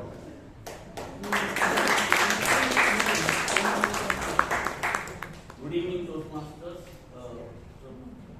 First of all, I want to say that today, thanks for your alacrity for not exceeding the time. Most of the speakers were listening. Thank you.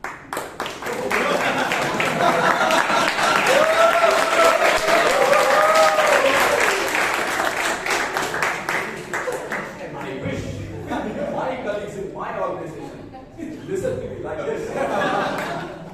I never thought that you will spend only 30 minutes now. So are there any speakers who have exceeded the time? None? None? Okay, except maybe everybody equal. Okay. A round of applause to Vijay.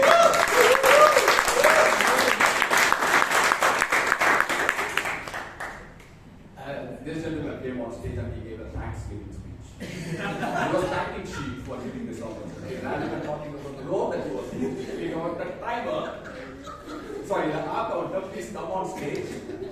And this is not going to be a Thanksgiving speech again.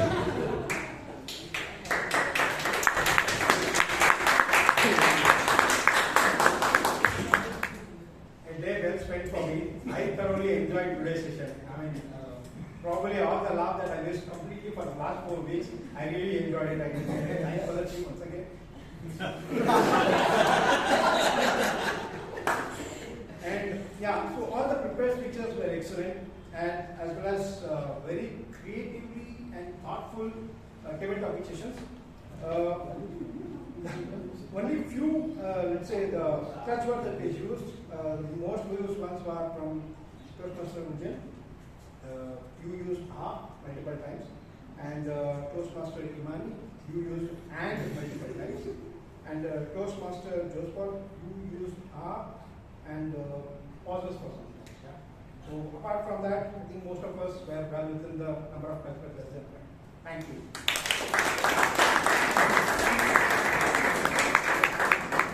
One small suggestion, there is nothing called well within the number. A crutch word is a crutch word, but it is 1 or 10. Okay, you need to spell out for that. There is nothing called, you can be voting if you have only 5 hours. Yeah. And next, the chartered accountant that we are married. So can you please come on stage?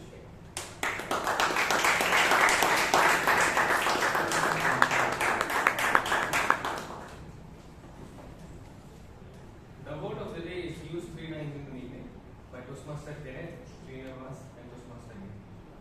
The good usage for today's meeting is the more you sweat in training, the less you bleed in war. If you never try, you'll probably never know. Beacon of light, cacophony, excruciating, bewildered, drop in ocean. Fresh of breath air, people who have no problem are already in graveyard. Decimated. Some of the improper uses which our evaluators already pointed out, that in badminton, we don't have matches, we have sets. Over to you, just evaluators.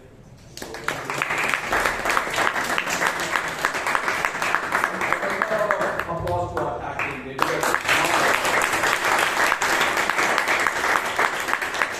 Now comes to our TMO, the young man who has come in for the very first time, joined Toastmasters just 4 months back.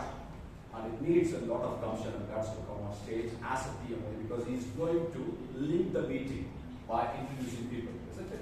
I think you did a phenomenal job. So there are 2 specific aspects where you did really well. One, the story of Michael Phelps. Okay, very, very apt because there can be numerous examples about Michael Phelps, and every example that you can think of can relate to one particular team. But the example that we spoke of today of Michael Phelps, in fact, there was the water getting into his goggle, but in spite of that, he getting a gold medal, fits in perfectly into the team. Job brilliantly done. And the second one is the quality of introduction to speakers. I think he has done the research that is needed for a TMO team. Right? So he might need to know about the kind of project that the person is going to deliver. And you also need to know about what the hobbies are, what, you need to know a bit about what the speaker is going to, about the speaker. I think you did the research very well, and then you also ensured that the introduction was spot on. So, job very well. However, there are quite a few areas where you think, I think you could have done better. One, certain gentlemen by name Rashi said, certainly you shouldn't be saying certain gentlemen. Okay? You should say Toastmasters as a movement was started by Rashi. There is nothing called certain name by name Rashi. Right? That's one. Not all the VPs are as lucky as she. He is getting 3 speakers every week. That doesn't mean that typical Toastmasters meeting will have 3 speakers always, speeches always. Right? So you said that typical Toastmasters meeting will have 3 speeches. Sometimes you can use, sometimes you can use. At least since you are quite new, you will have seen more than 3 or less than 3. So that's why that's what made you say that. But that's one. And lengthy introduction of the active players, the evaluators, the way in which our TMOD were rising up and sitting down when Jose was introducing you. The same thing happened with Mansi. Because I was seated just in front of her. She was just waiting to come on to stage to speak about dementia. Otherwise, she was because you get so much of time to introduce the speaker. Right? I think that's where you need to put in a bit of work and make it crisp. Okay, so that you come to the point, introduce the speaker, so that the speaker gets comfortable, they come on stage, and then they deliver the speech.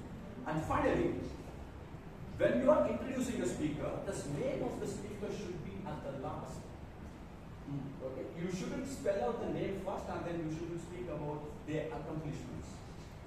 Spell the name of the speaker who you want to introduce at the last. The name has to be at the last.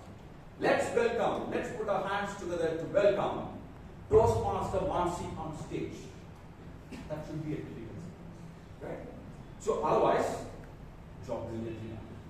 Okay? So first time coming on stage as a TMOD in just moments of time in Toastmaster speaks volume of the quality of this company. Okay?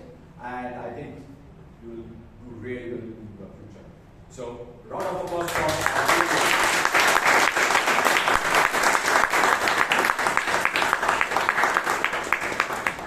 can I forget our secretary? Yeah. So it's one of the most toughest and demanding job.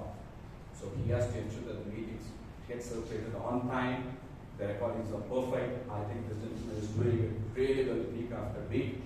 And the secretary is doing this job really well week after week. And today also he made it very crisp and clear about the minutes of the previous meeting. I request everybody to clap for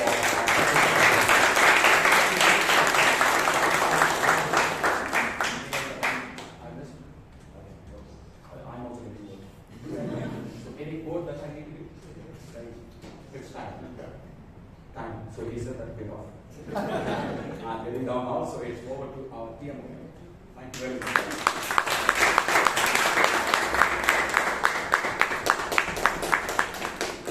Thank you so much, Toastmaster Padmanathan. I really enjoyed today's evaluation, very straight and to the point. And even feedback for myself as well incorporated. I'll do that.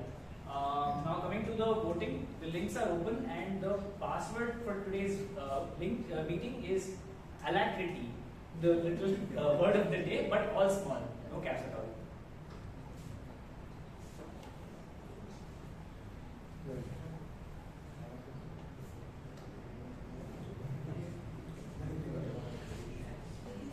Yeah, last thing I would like to say is that once again it's been a session of a lot of learnings. I will continue to stay hungry, stay foolish. Okay, no, that's not what I wanted to say. That's what Steve Jobs said. I'll continue to stay ready and not get ready at the moment. Thank you so much.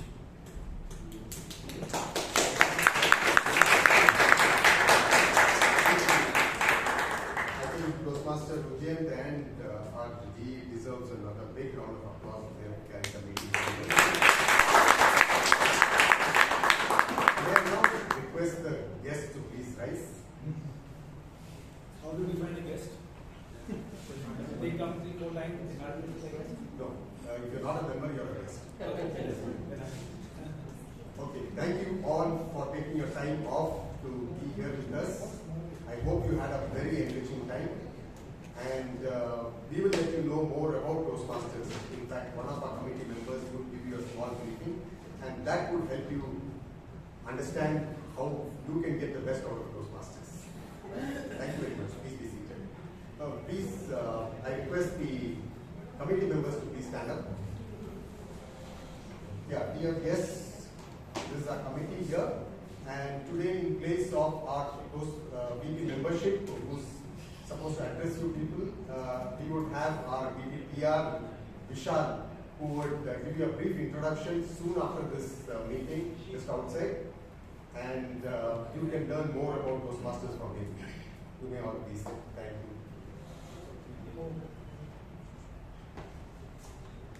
There are two announcements.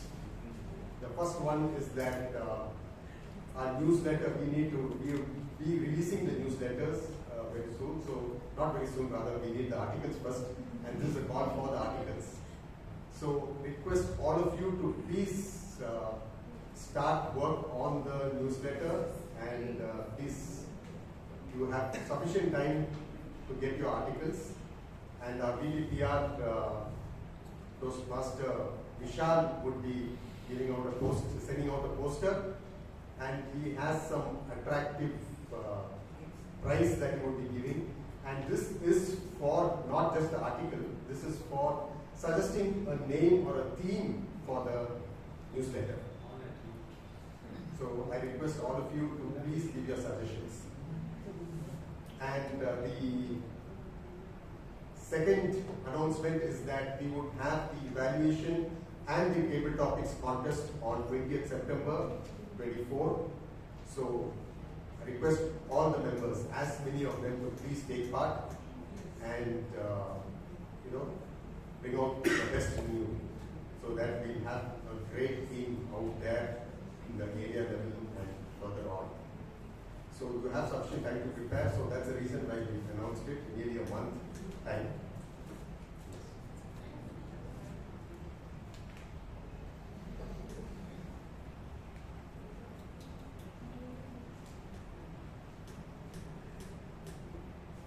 The Best Auxiliary Role Taker Award goes to, again, I think these chartered accountants are making a habit of giving here with words. And here is the Grammarian Toastmaster Aman.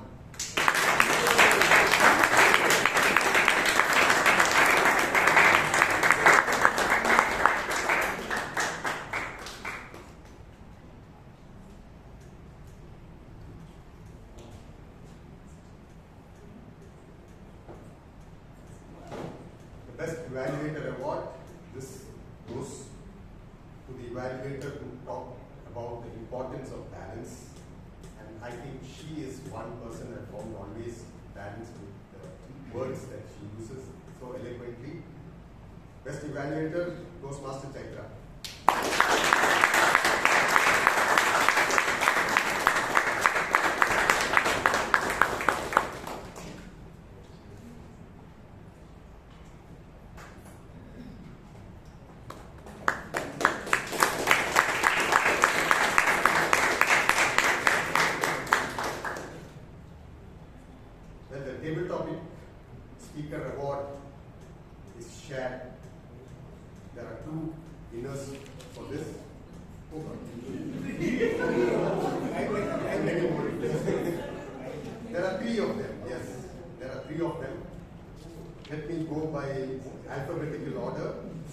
First call the Baba.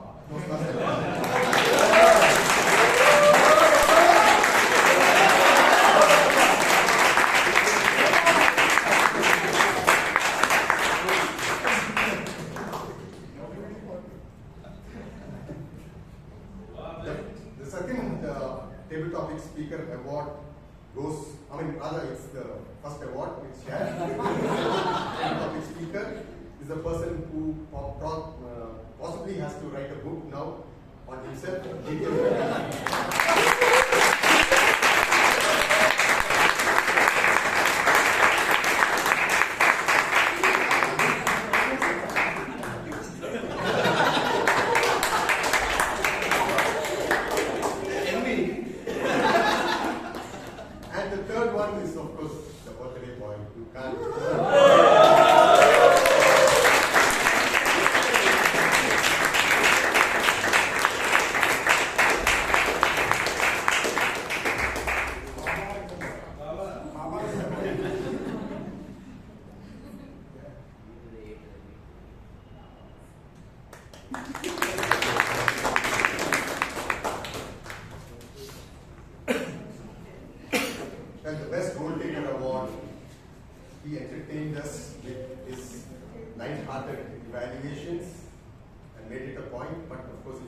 that too long. But otherwise, I think it is a fantastic job. The generally valued Toastmasters right there.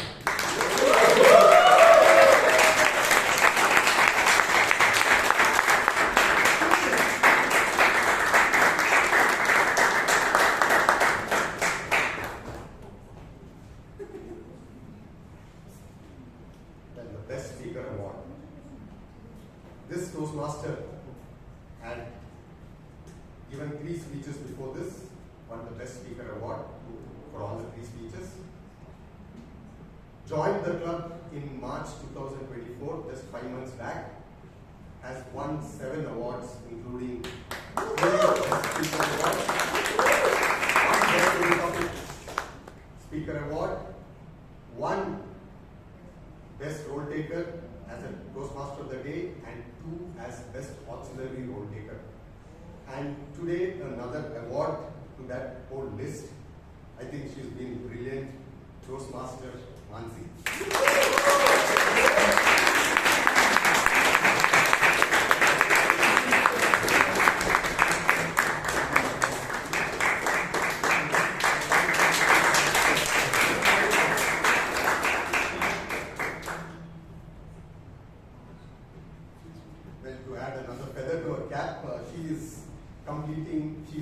Completing the level 1 of presentation mastery path, and here's another certificate.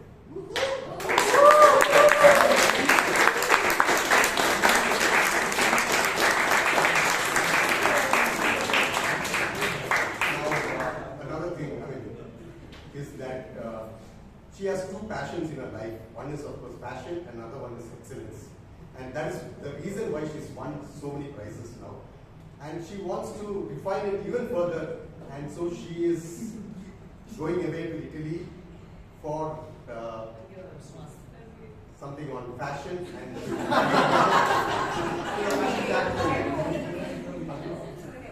for an MBA, yes. Okay, not for any fashion. Something to do with fashion, right? And she's into luxury fashion. Okay, so here's wishing her the very best, because unfortunately she has to say bye to our club for some time possibly, and you'll come back and raise the standards again, and that's I think what you do. Mansi. So let's not to cry today, but you're really making me do that. So let's hear it for her.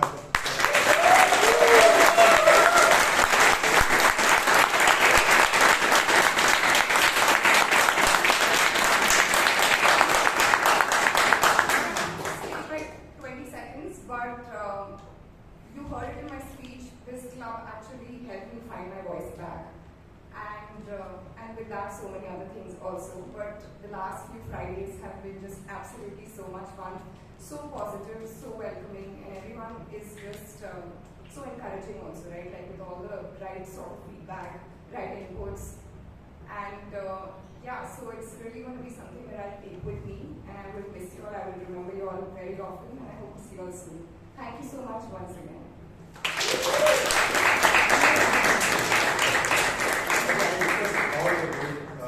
Winners to come here with the certificates for a photograph.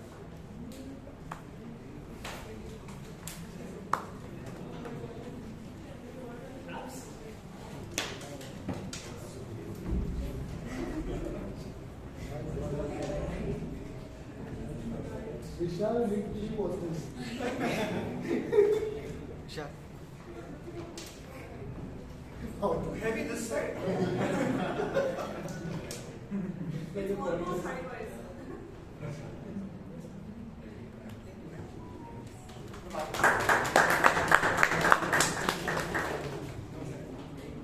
And I adjourn meeting number 1442, but I request you all to please be seated. Let's have the birthday boy here.